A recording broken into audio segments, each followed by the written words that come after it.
በሜክሲኮ ባህር ውስጥ በሺዎች የሚቆጠሩ የተተዉ የነዳጅ ማውጫዎች እንዳሉ ስንቶቻችሁ ታውቃላችሁ? የሚያወጡት ዘይት ከተሟጠጠ በኋላ አብዛኞቹ ትላልቅ የነዳጅ ኩባንያዎች እነዚህን ለማፍረስ ሲሞክሩ አይታይም። ይህን ቪዲዮ ያዘጋጀላችሁ ዋልታ ጂፒኤስ ሲሆን ከስርቆትም ሆነ እንቅልፍ ከማጣት የሚገላግላችሁን የጂፒኤስ ቴክኖሎጂን ዛሬ ነገ ሳይሉ መኪናችሁ ላይ ለማስገጠም ከታች ባለው ስልክ ቁጥር ይደውሉልን። ይልቁንስ እነዚህን ግዙፍ ነዳጅ ማውጫዎች በባህር ላይ እንዲዝጉና እንዲበሰብሱ ያደርጓቸዋል። ይህን መንገድ መከተል ያልፈለጉት አንዳንድ ኩባንያዎች ደግሞ ነዳጅ ማውጫዎቹን ጥቂት ሀብቶች ላሏቸው ትናንሽ ኩባንያዎች አልፎ ተርፎም በወረቀት ላይ ብቻ ለሚገኙ ምናባዊ ኩባንያዎች በትንሽ ገንዘብ በመሸጥ ይገላገላሉ። ታዲያ ይህን የሚያደርጉት ለምን ይመስላችኋል? ምክንያቱም የነዳጅ ማውጫ ለማስወገድ ቀላል ስራ ስላልሆነ ነው። በመጀመሪያ ሰራተኞች ግዙፉን የብረት እግሮች መቁረጥ ይኖርባቸዋል። ከዚያም አንድ ግዙፍ መርከብ የውሃ ማጠራቀሚያዎችን በመጠቀምና በመስመጥ በተቆረጠው ክፍል ስር በመግባት ያነሳዋል። ይህ ሂደት ቀላል የሚባል አይደለም። አንዳንድ ጊዜ በ10 ሺዎች የሚቆጠሩ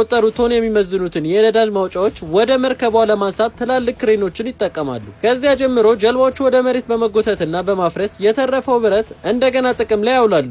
ይህ አጠቃላይ ሂደት ታዲያ በሚሊዮኖች የሚቆጠር አልፎ ተርፎም በ10 ሚሊዮኖች የሚቆጠር ዶላር ሊያስወጣ ይችላል። ለዚህ ነው ሁሉም ይህን የመጨረሻ ሂደት የሚሸሸው። እንደዚህ አይነት መረጃዎች እንዲደርሳችሁ የፕላስ ምልክቱን በመጫን ቤተሰብ ይሁኑ።